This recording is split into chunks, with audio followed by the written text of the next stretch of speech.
This is Passport to Everywhere. On May 29, 1953, New Zealander Sir Edmund Hillary and Nepalese climber Tenzing Norgay Sherpa became the first to summit Mount Everest. The pair became a global sensation, not only for their historic accomplishment in ascending the world's tallest mountain, but also for their undeniable synergy and teamwork. Joining me today to explore how their story has lived on are two people who knew them best, their sons. There's a whole lot to it. There's a lot of judgment, understanding weather, understanding your own physiology and your needs for nutrition. Become an expert. Become a great rock climber. Go to Yosemite. Go to Europe. Really understand it so that if something happens one day, you're in a position to really take control yourself.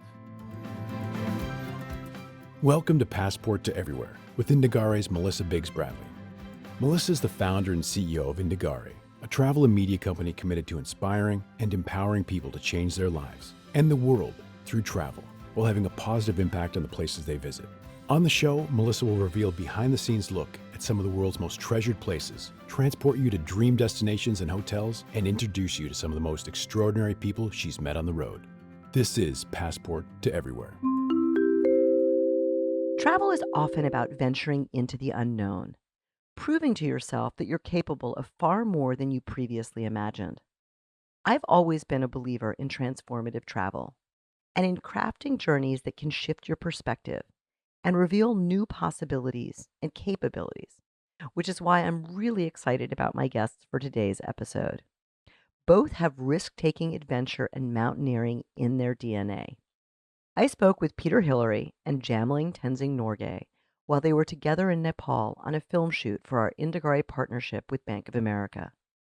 For the partnership, we produced live virtual experiences from the world's most special places as part of the bank's preferred rewards program. And this exciting shoot brought us to Everest Base Camp with these two legends of the mountain.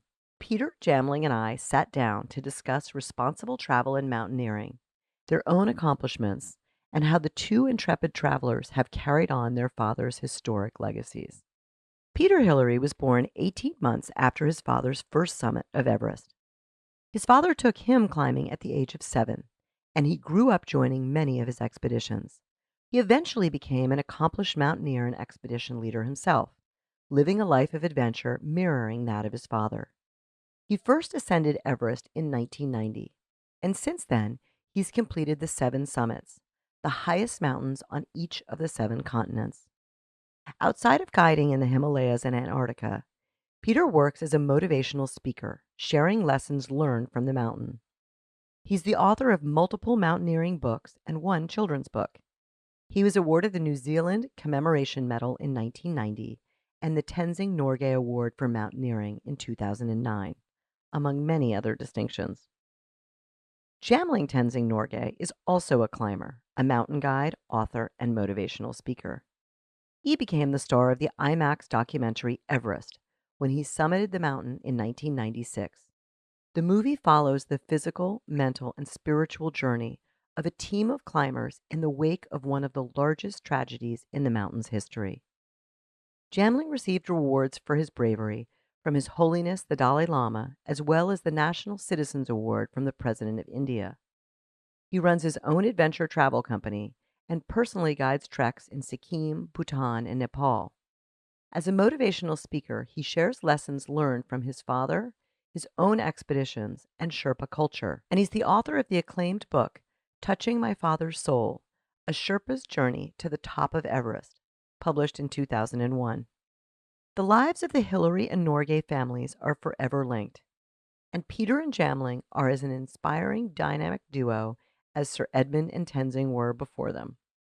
Both men have continued their father's work in giving back to the Nepalese communities through their respective foundations, Peter with the Himalayan Trust and Jamling with the Tenzing Norgay Sherpa Foundation. They also inspire others to lead fulfilling lives, and I'm thrilled to share their passion for adventure and life with you all. Let's dive in. Thank you both so much for being with me today. Can you tell our audience where you are and what you're doing up there? Well, We're Go up ahead. at Yeah. Namche Bazaar, which is about 11,500 feet up there in the Himalayas. This is our base, really, for all our operations here. And we've been shuttling up and down to the national park and the Tanzing Center and flying up to Everest Base Camp. So we are literally at the foot of Mount Everest. Fantastic. And how does it feel to be back in the Himalayas? Because that's not where you are all the time. I feel great. I mean, I live in Darjeeling, which is part of the Himalayas, and I'm here in the Everest region and other parts of the Himalayas in Nepal almost about 5 to 6 months a year, guiding and trekking and climbing some smaller peaks. So it feels like my second home over here. And what about And you, Peter? I get here 2 or 3 times a year, like I have been this time. I've also been checking in with our partners here with some of the charitable work we do, cooperating with some local communities and education and health and other programs. So, yeah, it is definitely for the Hillary family, it is a home away from home. I would love to ask both of you about how your family's stories started with Everest and the Himalayas. So, Jamling, let's start with you. If you would talk about your family's history in the Himalayas and with climbing. Well, my father was, he lived in Thame. The village of Thame is a 1 day walk from here, where we are at, from Namche. It's out towards the Choyu, which is, there's a pass. It's called the Nangpala Pass, which is the border between Tibet and Nepal. So that is the pass where a lot of the Tibetan refugees escaped from during the Chinese occupation. And that is also one of the passes where a lot of the Sherpas migrated from. And Sherpas migrated from Tibet almost about 500 years ago and settled in the foothills of the Himalayas on the Nepalese side. And Namche Bazar is one of the villages, and Thame is the other village where a lot of the Sherpas live. It's closer to the border, about 5 days from there to the border. So my father was raised in Thame and grazing yaks as a young boy, and he was a native of this area. And he always looked at Mount Everest and always said to himself, what is that mountain that's so high that no birds can fly over? Some curiosity got to him always, and there was something that was drawing him towards this mountain all the time. He had a calling. So he actually ran away from his home. At that time, he was living in Kumjung, and that's when he decided to run away with a friend of his to go to Darjeeling to look for work, where all the expeditions to Mount Everest and other mountains were taking place. So subsequently, then he started joining a lot of the other expeditions, and finally, he tried to climb this mountain 6 times on 6 different occasions. He had 6 different expeditions since the 1935 with Shipton all the way to 1952 with the Swiss, where he got almost about 220 meters away from the summit and had to turn back. And then finally in 1953, he was lucky enough to get good weather and a great partner with Edmund Hillary, Peter's father. So they successfully made the climb. But one of the important things here is, besides the two of them being great climbing partners, they went up as simple, they were both simple human beings. Hillary was a beekeeper from New Zealand, and my father was a normal Sherpa from here. They went up on this mountain, climbed the mountain, came back as heroes to around the world, and they were an inspiration to millions of people. But the bottom line is, it didn't let them get the better of them. They came back, remained to be the same humble, simple people that they were before they went up on the mountain. And most importantly, both of them spent the rest of their lives giving back to the people that lived in the shoulders of the Himalayas. That's amazing. And Peter, I'd love to hear your side, your family's side of it. And then, of course, I obviously want to get to the work that both of you are continuing in the area. But Peter, when you think about your how your father got to the Himalayas and Everest, can you share some of the family lore? Well, I mean, it really starts a bit like Tenzing Norgay's story. My father really didn't know what he wanted to do. He wanted to have adventures. He was at school. He was one of these boys who just read and sort of kept to himself a little bit, but dreamed of adventure. And I think rather unusually for the 1930s, his school teacher, his class teacher, decided to take the whole class to the mountains to have a week of outdoor recreation. And that's what they did. And my father always said it was really like love at first sight. Up there, they were skiing, they were climbing, they were staying in a mountain hut, throwing snowballs. He just identified that somewhere here was what he wanted to do. So whenever he got the opportunity, which wasn't that often initially, because Money was tight. So he was studying and then working with his father. They had a little newspaper and a beekeeping business. They didn't have a lot of time, but he would get away to the mountains. And he eventually started doing a lot of climbing down in the Mount Cook area of New Zealand. And these are big mountains. It's sort of the New Zealand Antipodean equivalent of the European Alps, and very challenging climbing, obviously much lower than here. But with glaciation, that comes down in some places to 1,000 feet above sea level. And Dad really excelled in this environment. He and some of his climbing partners put in some of the most dynamic ascents on big peaks in the Mount Cook Southern Alps area during the 40s.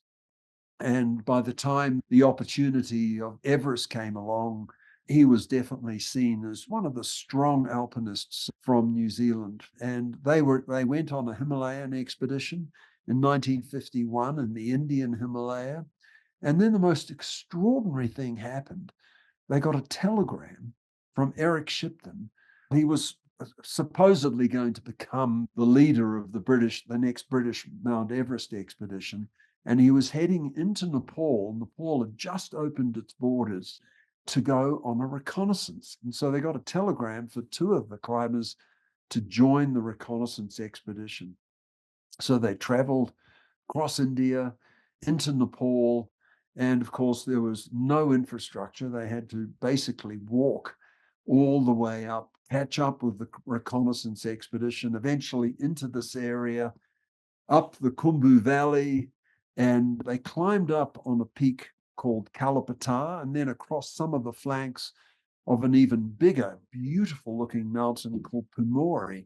And they were able to look straight over the icefall, the fabled Khumbu icefall of Everest, into the Western Coombs, this tightly enclosed glacial valley. And they realized this was a route that could be done. It would be difficult logistically getting up through the icefall.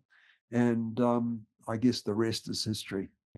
That's fantastic. Okay, so of course, now I want to ask both of you about the famous expedition and how your fathers sort of described it to you in 53.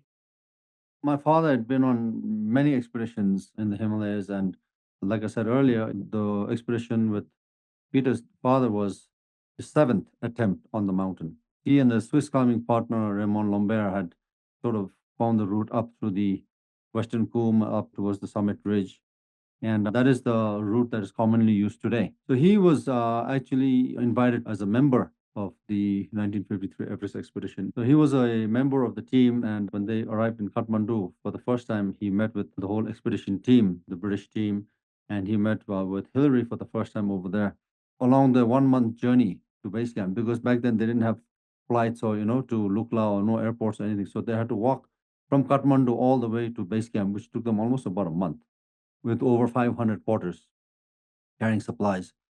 So in the very beginning itself, Edmund, Hillary, and my father, they seemed to sort of hit it off. They didn't have much communications because my father spoke very little English, and Hillary didn't speak Nepali or Sherpa language or Tibetan. So, but they had this rapport amongst the two of them that was like clicked really well. They understood each other very well, and that's one of the greatest things about teamwork. And so Hunt spotted this very early on. So he partnered the two of them always on the mountain when they were ferrying supplies or finding a route, fixing the lines. Hunt basically said that Tenzing and Hillary were compatible with each other. And that's how they were sort of paired up. And they were the strongest climbers on the mountain, the two of them. Even though it was a British expedition and they wanted to put two British people on the summit first, which is it's normal. And that they tried that, but the two British climbers, Todd Berdulin and Charles Evans, they returned from just below the South Summit. With the end of the season coming towards the end of May, monsoons are moving in. So when the monsoons start to move in, it gets warmer.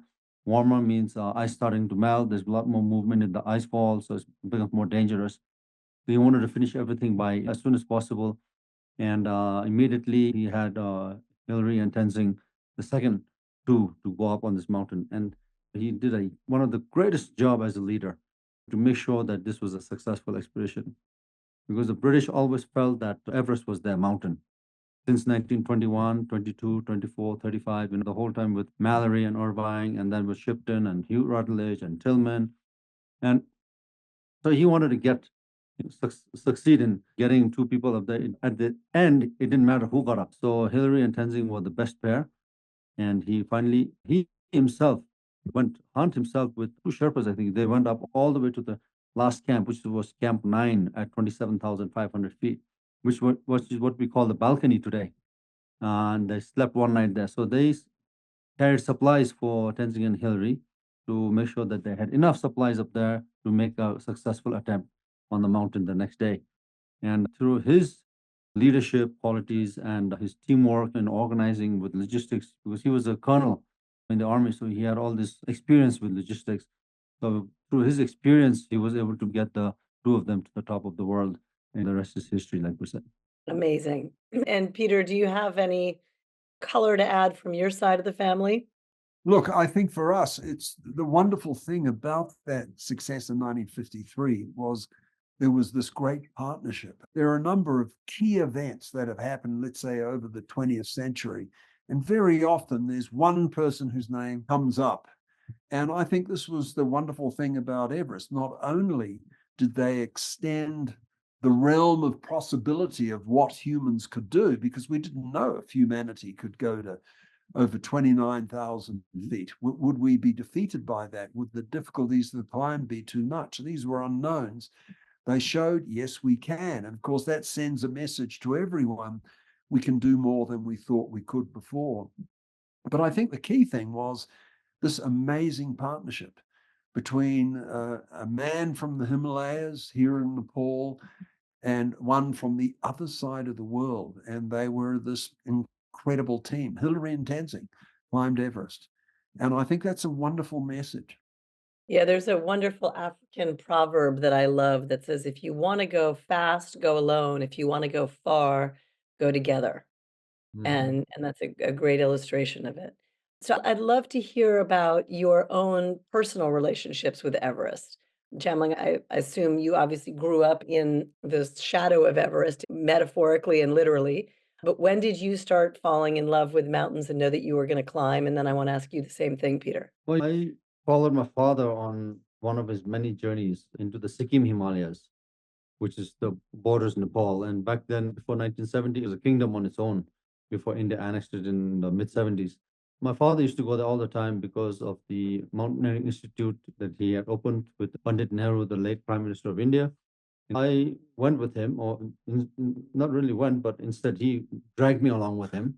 When I was 8 years old, took me up to the Sikkim Himalayas, and before I knew it, I was standing on the top of the small mountain about 18,000 feet. And 18,000 feet is very small in the Himalayas. I don't know how big the mountains where other people come from. But in the Himalayas, anything below 18,000 feet, we call them hills. So that is when I realized that I love being in the outdoors. I enjoyed walking, hiking. After climbing that peak, I sort of subconsciously and consciously also I felt that I'm going to climb Mount Everest one day because I looked up to my father as my greatest role model. He was my hero, and I wanted to become just like him. So it took me almost over 20 plus years to fulfill my dreams, but I never lost track of what I wanted to do to accomplish this climb. I even asked my dad when I was 18 years old that I wanted to climb Everest to pull some strings so I can join him to climb, but he flatly said no. He said he climbed so that we wouldn't have to. He wanted to give us the best education so we can continue our lives in some other careers rather than climbing, because climbing was dangerous. So we followed his wish and we went to school. He sent us to the best schools in India, in Darjeeling. He sent all of us to colleges in the US.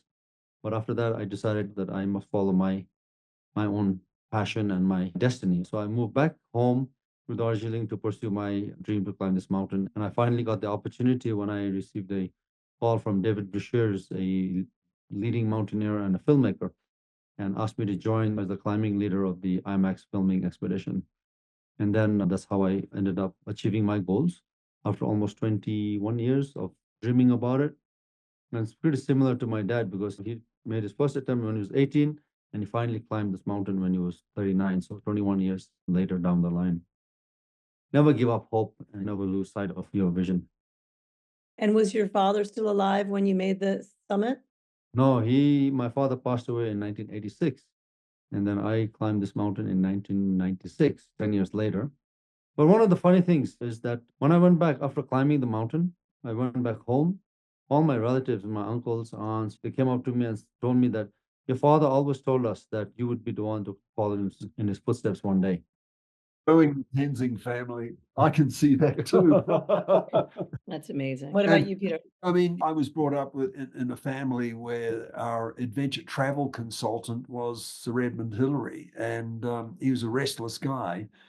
And he took his family on extraordinary journeys, whether it was trekking in the Himalayas or driving across America up into Alaska on dirt roads back in the 60s, crossing Australia into the outback, doing small climbs, going skiing. All of these things were happening. And I just loved it. I think we all loved it. We grew up camping in tents, cooking food over campfires. And I think when you feel comfortable in the environment, it's not like you have to retreat into a house where you can close the door and you have hot showers and all the rest of it.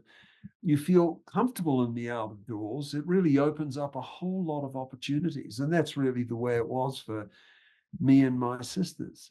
And I guess I took it a little further because while my father said, look, Peter, I think it'd be an excellent idea if you became an engineer or something like that. And I started studying geology and various things, but I kept looking back at him and thinking, I'd rather be doing what you're doing. Yeah. Which was leading expeditions and working in collaboration with communities in the Himalayas, those sort of things. And of course, I was going on expeditions as the youngest member of an expedition that my father was leading, whether it was the ocean to sky jet boat expedition up the Ganges or minor climbs in the Himalayas or in the Southern Alps in New Zealand. And I just found this, I mean, I love the people involved. I love the experiences, the challenges, and progressively started to set my own. And it started out going to the Mount Cook area, just as Dad did. And I did a lot of quite technical climbing there. And I really learned about alpinism, how to be an alpinist, how to build a snow cave halfway up a big face and get through the night, stay hydrated and fed, and then get out and use your ice axes and your crampons and reach the summit the following day. And so it led me to the Himalayas, and I had many years coming here. Amazing. And do you remember when the two of you first met and started working together? Oh, I do. I do. I don't know if you remember. Yeah. You know, we'd been living in Chicago for a year, and on the way back to New Zealand, we we traveled across the Atlantic to Europe and then over to India, and we went to Darjeeling. And we've got some lovely photographs of catching up with the Tenzing family, with Tenzing holding one of my sisters. And there was Norbu, Jamling's older brother, who was, I don't know, he was probably 4 or 5. And this guy he was tiny. What about this? But there's a great photograph of Peter and me. You know, Peter is there standing up, and I'm also standing up, but I'm like just right at his knee level. Amazing. This is Passport to Everywhere, and I'm your host, Melissa Biggs Bradley. Today I'm joined by mountaineers and authors Peter Hillary and Jamling Tenzing Norgay, the sons of the legendary Sir Edmund Hillary and Tenzing Norgay Sherpa, who were the first to summit Mount Everest in 1953. For more on Mount Everest, head to our Indagare Travel YouTube channel to watch our team travel with Peter Hillary and Jamling Norgay to Everest Base Camp. Keep listening for mountaineering tips and overlooked places that Peter and Jamling recommend going. Now, back to the show. Jamling, you mentioned before something that really interests me in travel, but particularly in climbing, the importance of leadership and the importance of teamwork. And I'm curious, obviously, your fathers made an excellent team, and they did that in some ways without language. In all of your years of expeditions, are there things that the two of you have learned that you could share about what makes great teamwork and what you can attribute to great leadership? Some of the skills and the things that you've admired or seen in others? I think leadership is pretty simple. I mean, a good leader doesn't command, a good leader listens. A good leader makes a group decision, not an individual decision. I think that's one of the most important things that, especially on the mountain, is that you need to be passionate about what you do. If you don't enjoy mountaineering, but you just want to go and take a selfie up there, then you shouldn't be up there. You're going to make it worse experience for yourself. People forget that it's the journey that matters. It's not getting to the top and getting that selfie photo of yours, which is happening today a lot. And in this day and age of mountaineering, we have what we call the overnight mountaineers coming in to climb these mountains just for a picture on the top with no experience at all. And they lose that spirit of camaraderie and adventure.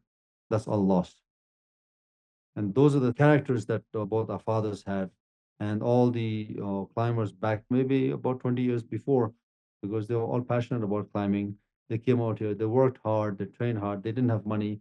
Somehow they managed to get sponsors here and there, and they climbed different routes. They were looking for a challenge, they were looking for an adventure. Yeah, I think I saw in my father was that he was prepared to lead from the front, to be there. He's not sort of sending the troops off to whatever ever may happen.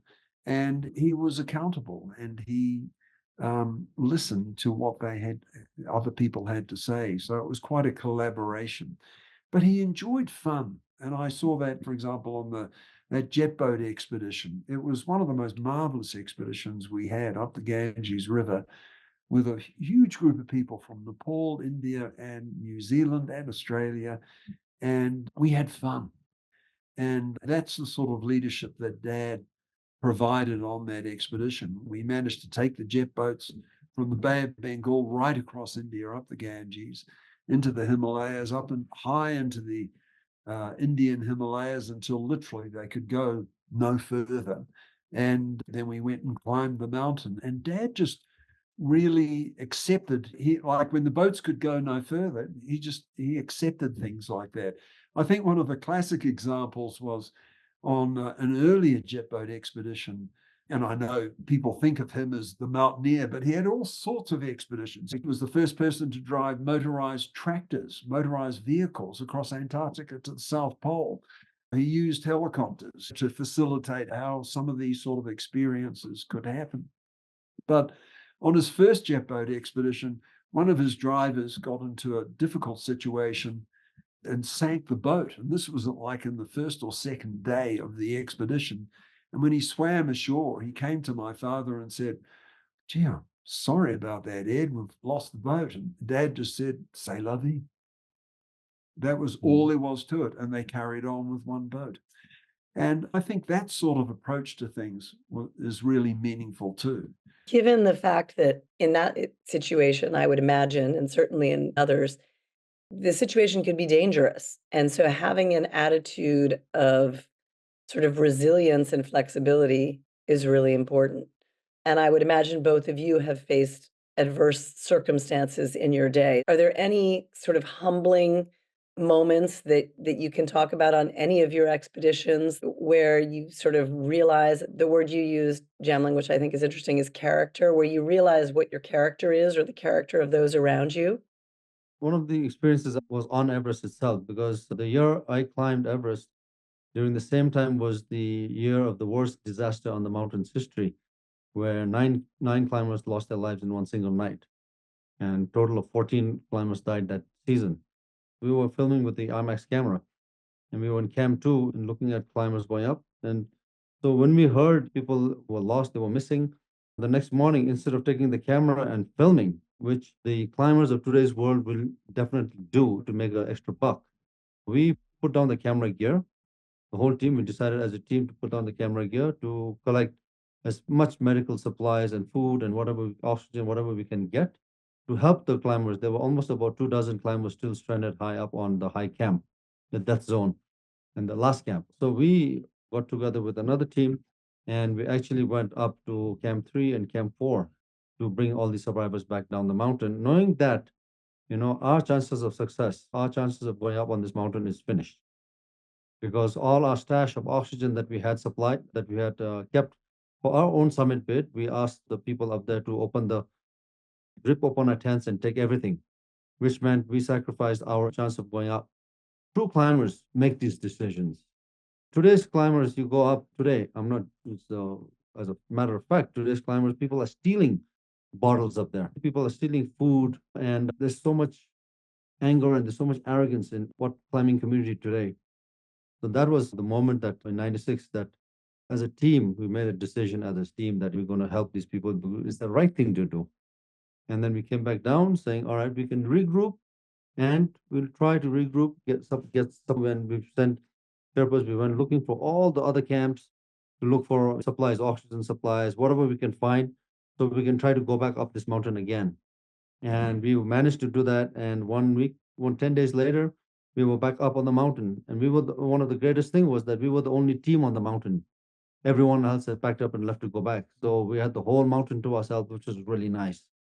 And on the summit day, it was just our team on the mountain, which was, you don't get that privilege anymore. And you talked about how things have changed so much in the last 20, 30 years. Do you have thoughts on how one can combat the wrong kind of climber on the mountain and the wrong kind of experience and the crowds and all of those things? Are there solutions? I don't think there's a solution to it because now it's beyond repair. This Everest has become a commercial tourism industry. It's a huge $1 million business that's taking place up there with all the tents, with all the clients coming in. The mountaineering has changed. And it's sad to see the true mountaineers who are passionate about what they want to do, they don't have the money. The backpackers and the great mountaineers like David Lama and these climbers who go out to seek to climb like different routes, difficult mountains. Most of them have died trying these different and difficult routes. People think it's very easy to climb Everest. If I pay $100,000 and give you a little extra, I can hire 4 personal Sherpas. They will carry all my oxygen. They will make my tents. They'll bring food for me in the tent. Those sort of services are being provided right now. But at the end, people forget that they have to climb. They have to put their foot in front of the other. No one's going to carry you. But I'm surprised that maybe one day will come when somebody will carry you on the top.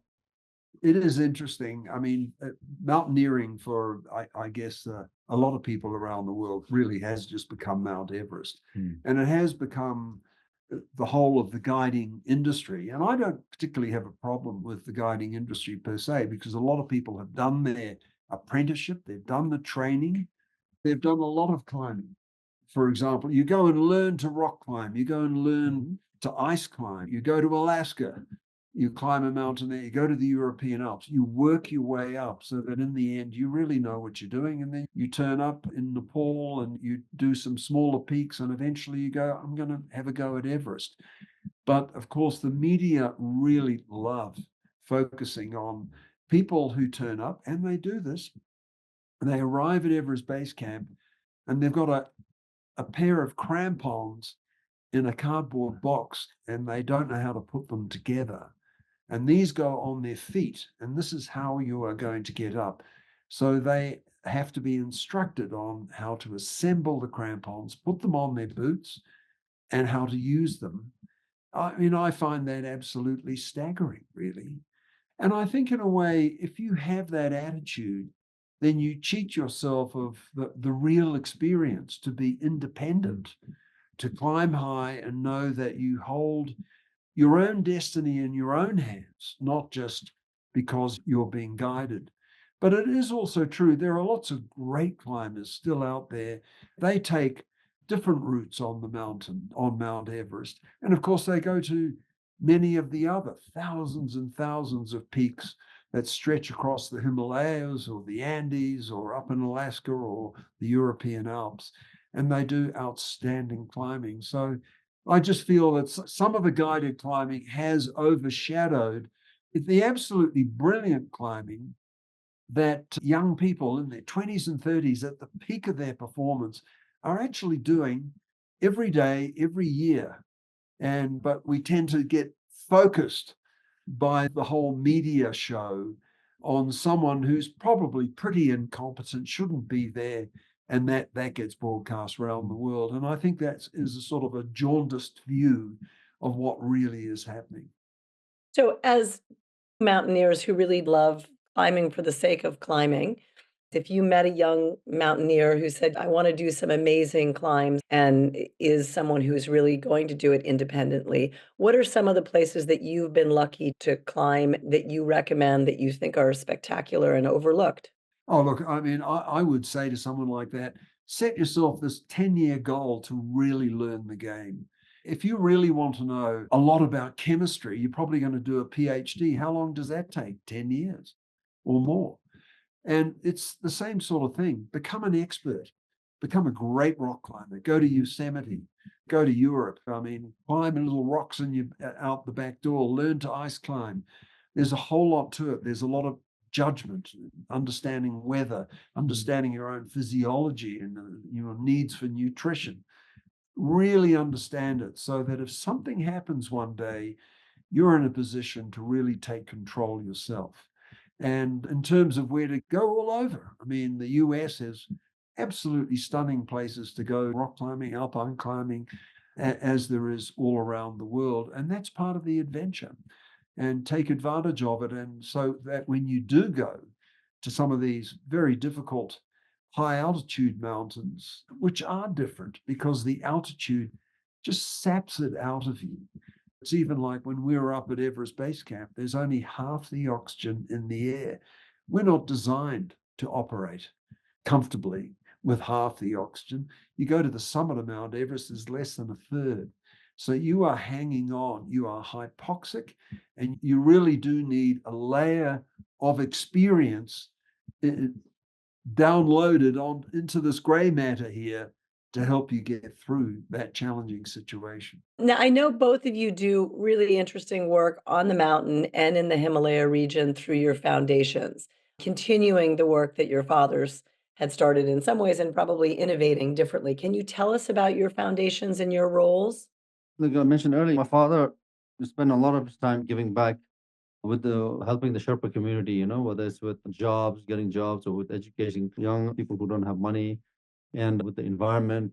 So our family, we have our own foundation, the Tenzing Norgay Sherpa Foundation, based in Los Angeles, and we do a lot of work. We continue to do my father's work with helping, especially with the Sherpa community, whether it's with education or whether it's with medical facilities, cultural restorations, helping rebuild the monasteries. And now we're doing a lot of work with the environment. We're working with the SPCC, which is the Sagarmatha Pollution Control Committee based out of Namche, that control the environmental work that happens in the Himalayas, especially in the Everest region.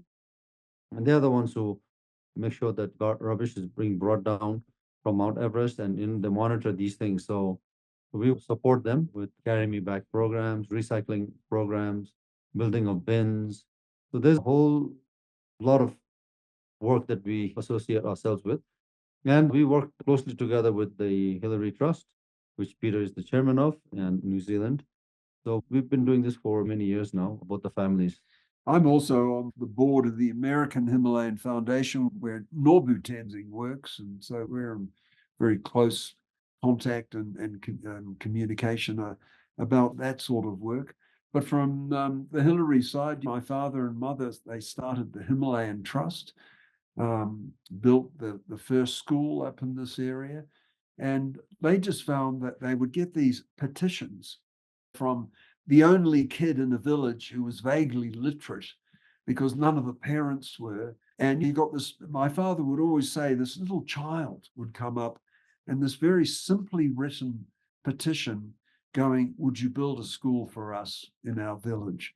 And they found it a very compelling proposition, and they would do whatever they could to try to raise the funds with the cooperation of the local community, find a bit of land that could be used and build a small school. And that's really how it started. So I was brought up seeing my parents committed in that way. And now I'm the chairperson of the Himalayan Trust. I'm on a number of Himalayan boards as well. And we continue this work. It is, of course, a very different world. Nepal is totally different from when my parents were first here. I mean, with the first hospital my parents built up here in the Khumbu, there were not a lot of doctors. in Nepal, and they didn't particularly want to come up into the high country. So we brought in foreign doctors. Now, today, it's completely different. If we need an engineer to build an earthquake strengthened building, there are good engineers down there in Kathmandu. We can get one. They understand the limitations of maybe what sort of supplies and building materials you can get. Teacher trainers, likewise, we get them here in Nepal, and all that expertise is here. So our part is more and more providing funding, coordinating the effort, and utilizing the rich resources that do exist here in Nepal. So it's a wonderful collaborative situation, and we continue that. I must admit, I'm loving being in the chair position. That does involve a bit of work at times. My son Alexander is now the general manager of the Himalayan Trust, and we've just been spending time up here visiting schools that we work with. And it's been a very rewarding experience. Fantastic. So I imagine the two of you are going to work together for many more years ahead. What is ahead for both of you? One of the greatest things about the Tenzing and Hillary is like during my father and Peter's father were very close friends until the day my father passed away. And we continue, both the families continue to maintain that relationship even today, even though I have to put up with him all the time. but we have a great relationship. We do a lot of work together. We are both the sons that have followed in their father's footsteps and climbed the second generation. We have lectures that we do together. We work together with a lot of the projects that take place in the Himalayas, fundraising events, we work together. So we are basically joined, arm in arm, we work together, and we just put up with each other all the time. And we've just been, late last year, we were both in Greenland, taking people ashore and showing them around there. Both our wives were with us, and it was an amazing experience. So yeah, Jamling and I in particular do a lot of things together, guiding groups up Kilimanjaro, various events here in Nepal. And well, last year at the 70th anniversary, we had all these amazing celebrations, which culminated in major events in London, and we got an invitation from Buckingham Palace. So we went and had an amazing half-hour discussion about the connection his family has had, because of course Prince Philip was the patron of the 1953 expedition, and there was always a very warm rapport between Prince Philip, Queen Elizabeth, and the members of the Everest expedition, particularly my father and Tenzing and John Hunt. So that was amazing. We've got a photograph of basically Jamling and I, Sue Layden with John Hunt's daughter, and King Charles in the Buckingham Palace. It was an incredible experience. Amazing. Well, thank you both so much for your time. I really appreciate it. Thank you. All right. Thank you very much. Special thanks to Peter Hillary and Jamling Tenzing Norgay for joining me today and sharing their family stories. For more, follow _Peter Hillary, that's PeterHillary, and Jamling Tenzing on Instagram, that's JamlingTenzing. Coming up on Passport to Everywhere, I'll be speaking with some of the world's most innovative hotel leaders, paving paths in wellness and sustainability. In the meantime, follow us on Instagram at Indagare Travel and head to indagare.com to explore more inspirational stories on Nepal and other spectacular places.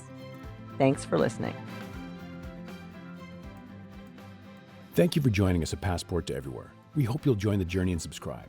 For more travel inspiration, visit indagare.com, INDAGARE. This has been Passport to Everywhere.